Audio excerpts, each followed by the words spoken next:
everyone, and thanks for listening to the Quality Hub, Chatting with ISO Experts. I'm your host, Xavier Francis, and today I'm here with one of our favorite guests, Suzanne Weber-Smatko, Director of Consulting Services here at CORE. Glad you could join us again. I am glad to be here. It seems like I haven't been here in forever. It really does seem like a long time, and it's been a little while, but, 2025 was a weird year anyway, so. And by the way, Happy New Year. Yes, Happy New Year. 2026. So glad to have you back again. And this time we're going to be talking about ISO 9001, how to align strategic and quality objectives. But first, let's learn a little bit about Suzanne, and I'm going to start with a question. Should pizza be eaten flat or folded? Well, it depends. Okay. Depends on what kind of pizza it is. Okay. Right? I'm not folding my Sicilian pizza, but if it's a gooey, cheesy New York style pizza, I'm folding it. Yeah. I think I usually go flat with cheese unless it's really gooey, like you said, or toppings. You got to fold with toppings because that just holds everything in there. I can't see myself. I'm trying to see myself fold a piece of Sicilian pizza. It would break. Probably the first time I've thought about that. Probably be like a sandwich. Yeah, probably. Pops. Yeah, I totally get it. So I'm right there with you. All right. Well, if you want to give us a little background on you, I know that most people have probably heard of one of your podcasts before, but want to give us a minor background? Yes, I've been in quality for, again, over 30 years in a management role. So it's in alignment with today's topic in terms of making sure that we have some strategic and quality goals that are aligned to, if they're aligned, strategic goals, or business goals and quality goals or objectives. I've seen it firsthand that if they work together, then they certainly drive the better business. So a lot of experience with today's topic for sure. Awesome. Well, let's get into it. And I'm going to start with my first question for you. Why is alignment between strategic objectives and quality objectives such a critical requirement in ISO 9001? And where do organizations most often get it wrong? Well, ISO 9000 is built on the idea that a quality management system is supposed to exist to support organizations' business direction. Okay. Not to operate as a parallel compliance. So get them together. Yeah, get them together. Mm-hmm. So you support the organization's strategic direction. Mm-hmm. And then that really should contribute to some level of customer satisfaction. Right. Ultimately improve process performance and business outcomes. And I think we'll get into a little bit more of what that means. But without that alignment, quality objectives really becomes more of an administrative metrics, right? We complete things that aren't too measurable, right? People want to say, oh, well, okay, it's a requirement to do internal audits. We've completed the internal audits for the year, or rather than drive value to the business. Right. Okay.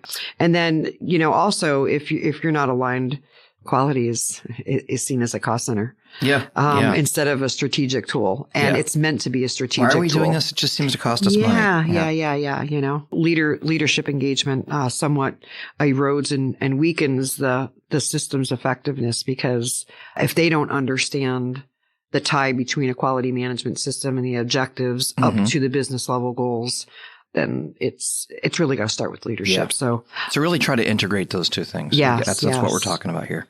Where do people get it wrong? Organizations, they often get it wrong when they're treating quality objectives as, generic measurements or static, right? They have the same ones. They don't ever change them. They don't ever evolve. You see businesses meeting the same goal for 10 years. Maybe move on to another goal. They're meant to be changed. Once you begin to measure something, and we've said this before in many of the other podcasts, you measure it, you manage it better. And once you get to the point where you're managing it better, you can't manage it any better, then find something else to measure. That doesn't mean that you're going to take your eyes off it. Right. It just means that's not one of your focus points. Right. You're going to check in on it. You're still going to make sure those metrics likely still track them. Yes. And keep an eye on them, but that's not one of your goals for improvement. Right.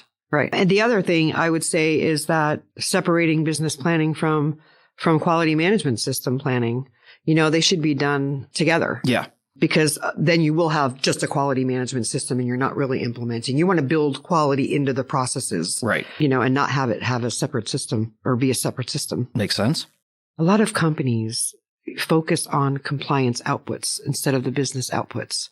Whenever I'm helping an organization or a business get certified or implementing a quality management system, one of the first things that I say is it's got to have value to you. We don't want to just do it because that makes us compliant to the standard and we want to check a box. Right. Not just going through the motions saying, okay, I've got to check this box because it says I have to. I have to do this audit because it says I have to. I have to track this because it says it. You want to look at it for the value that you're getting from the information. Yeah. If it's not bringing you value, then, I'm not a big fan of non-value added work. Right.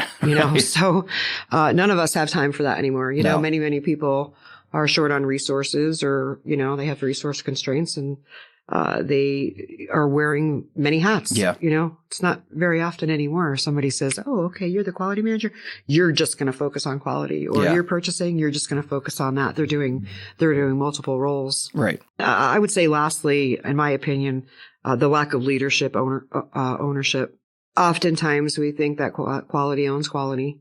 Mm-hmm. When it should be done or should be coupled up with your business strategy. Right. I think the lack of leadership there, it's evident. Let's just put it that way. Yeah. It's evident if the leadership doesn't take ownership or understand. Yeah.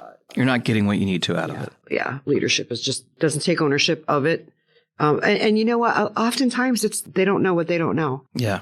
They're very, very smart people. I'm not saying that, but if you're not quality oriented or understand the business value that a quality management system brings to your business, and should be part of that strategy, then you should probably get educated on it. Yeah. Yeah.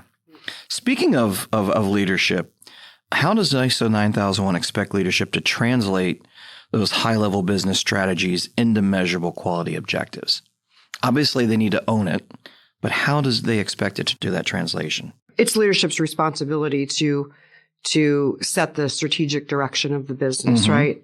And in most cases, those upper level strategic business objectives are going to include something that relates to finance, some type of financial goal, right?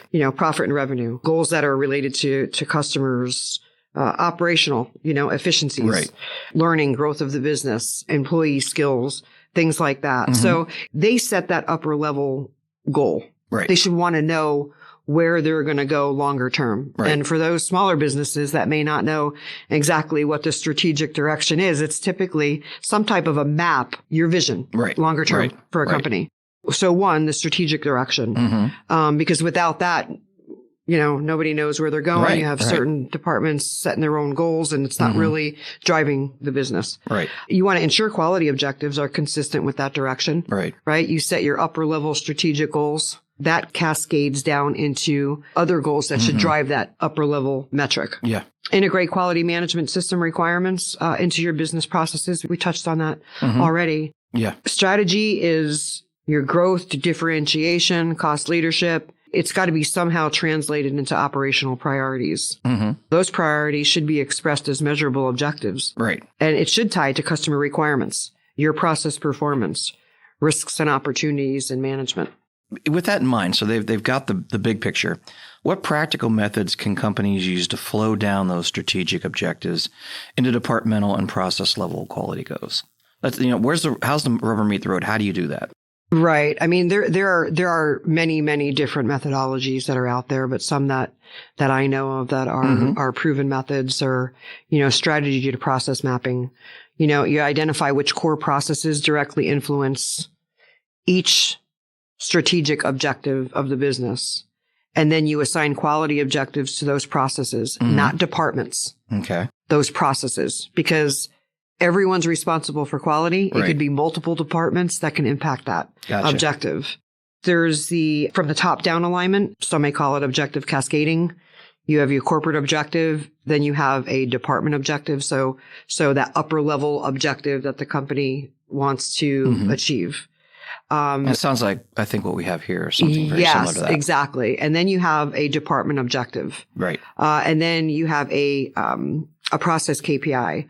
All of them, you're measuring all of those to identify areas of improvement, right, which should be driving that upper level business strategy goal. Gotcha. Okay. And each lower level objective explicitly supports the level above it. Gotcha. Okay. Think of it this way. You have a senior leadership team that sets certain goals in the business strategic direction of the business. Then you have your managers who work for those that may identify and measure something that drives their objective. And then those managers may hold people in their departments supervisors, whatever it may be, accountable to objectives that drive that second level. So you've got three, level 3, 2, then 1. But all of it, again, should be aligning. So you're cascading down, if that makes sense. Absolutely. Policy deployment, Hoshin style alignment. I have seen this in my experience. Strategic priorities are broken into, there's annual priorities, departmental contributions, individual process measures, where you have that strategic priorities. You have an annual list of your priority lists. And if you complete, you have owners, you have actions, you have owners. People complete those annual priorities. Cause listen, you're not going to boil the ocean, right? You're not going to do 150 things or 100 things. You want to spend your time and research on things that are going to positively impact your bottom line. So you may have a role in action item list of things that can certainly impact the upper level goal. But if you pick your top 3 or 5, you're definitely going to have an impact on that. So yeah. And then you have risk-based thinking. 6.1 of the standards require you to identify risks and what risks could prevent the company or their strategy from succeeding. That really has to be part of it. It is a proven method. Let's be proactive and not reactive. If you have liabilities out there or something like that from a health and safety or financial liabilities, you kind of want to be a little bit proactive on that. So that's part of the whole risk-based thinking. And then what process controls or improvements address risks. Yeah. So the risk-based thinking is actually part of a proven method to mitigate any type of financial liabilities or impact that it might have on a business. And then, you have good old management review as the integration point. Your management reviews should include your managers and your leadership. That's where you're really going to calibrate on where you are relative to process KPIs that are supporting those strategic goals. It should be part of your management review. Okay. Many other companies have quarterly business reviews, whatever it may be. You identify those strategic goals, then departmental goals and KPIs and quality management system metrics that you might set. You report those out in management review because the intent is that your entire leadership team understand and are engaged on where you're at and that you're taking actions if they're not meeting their goals. Gotcha. And you want to make sure your quality objectives are meeting, contributing, and delivering business results. And that's what this is all about. A lot of those strategies that you gave us, it seems like it would be, a lot of it comes from top management and then it rolls down. Don't you feel that this is also a good point to engage the people that turn the screws, the people that are doing the actual calls or whatever? Probably a good time to engage them at this point in planning. Absolutely. Too. Whether people emphasize this or not, the standard that requires you to ensure that your employees understand the contribution that they're making to the quality management system. But moreover, that's tied to objectives. Right. That's tied to a business strategy. There's no doubt that, in my mind and in my experience, and this is just the way that I've always been, is that those people who are turning screws, those people who are making the business hum, are the ones that there's no better way to engage them than for them to understand what they do to contribute to the results. Right. We're very, very results driven and oriented. I've been in my past. I know they like seeing that number and it gives them a sense of ownership too. So, and this might be a time where this is just something to think about. Tell me if you've seen this happen. You have your planning, your annual planning or whatever planning we're doing for strategic direction. And then we talk to middle management about that and how have them maybe engaged to help with, I'm going to call them everyday employees, say, hey, these are what we're looking at for next year. What ideas might we have? But it gets buy-in already where they're talking about how to do the plan and bringing up concerns, bringing up needs, bringing up and maybe things that they could measure. And then that might actually help the middle manager make some of those plans of how they're going to get to those KPIs. I mean, that gets into the weeds a little bit, but to your point, I mean, it's a great point. What I would say is that operationally, if you had discussions with your people who were turning the screws, they would tell you what to measure. Or they would tell you what the problem was. Right. Exactly. Right? But you start by measuring it because we like to see data. Identifying those objectives from a departmental level or operational level gives us the ability to make data-driven decisions. Right. Not just, well, this employee constantly complains about this and we don't know if that's actually true or not. No one's going to react to that. Right. So to your point, engaging and getting the idea of what they should measure based on the issues that they're seeing, that's what drives efficiency in operations. Yeah. Yeah. Right. You're going to then say, okay, well, maybe we should measure rework, for example, right? Yeah. This guy knows that I'm reworking this part all the time. Now, rework might not be a big number, but if you're doing it a lot, it feels like it's impacting your bottom line. It's impacting your efficiency. So I think also from a morale standpoint, sometimes years ago when I was more of a, and you're like, oh, great, this just came down. What are all these new things we have to do now?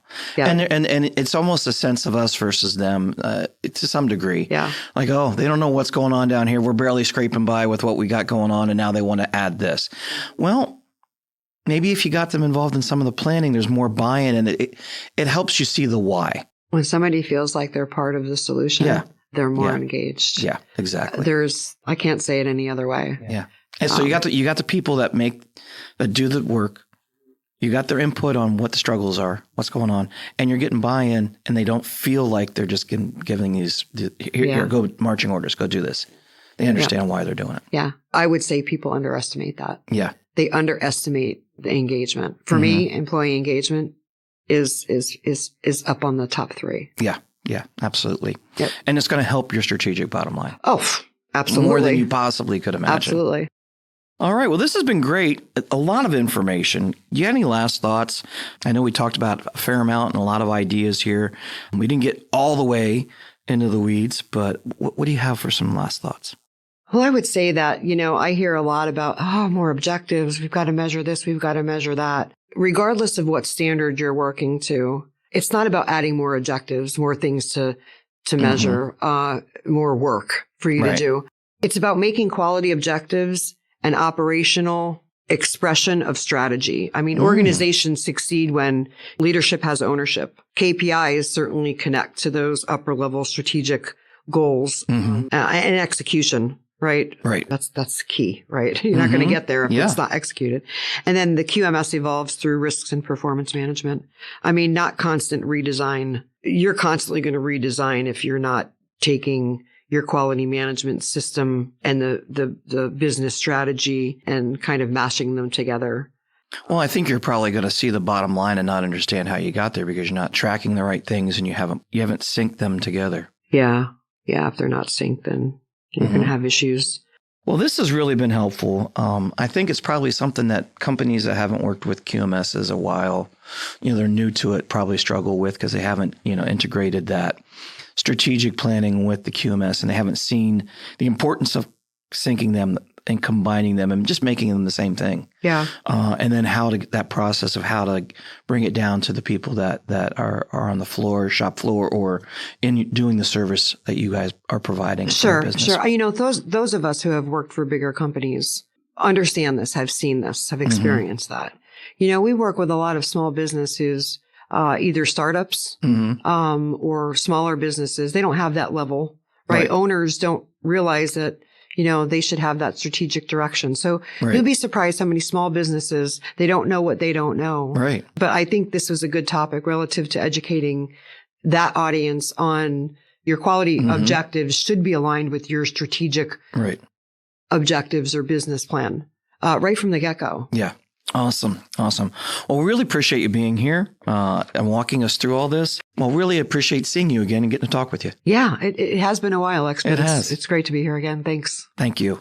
And we want to give a big thank you to everyone who's tuned in today's episode. We hope you found it helpful and walked away with something valuable.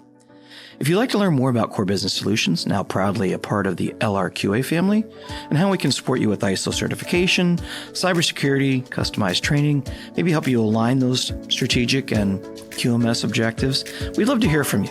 Just email us at info@thecoresolution.com or visit us online at www.thecoresolution.com. And if you haven't already, make sure you follow the Quality Hub podcast on your favorite podcast platform or on YouTube, so you don't miss our next episode dropping next week. Thanks again for listening, and have an awesome day.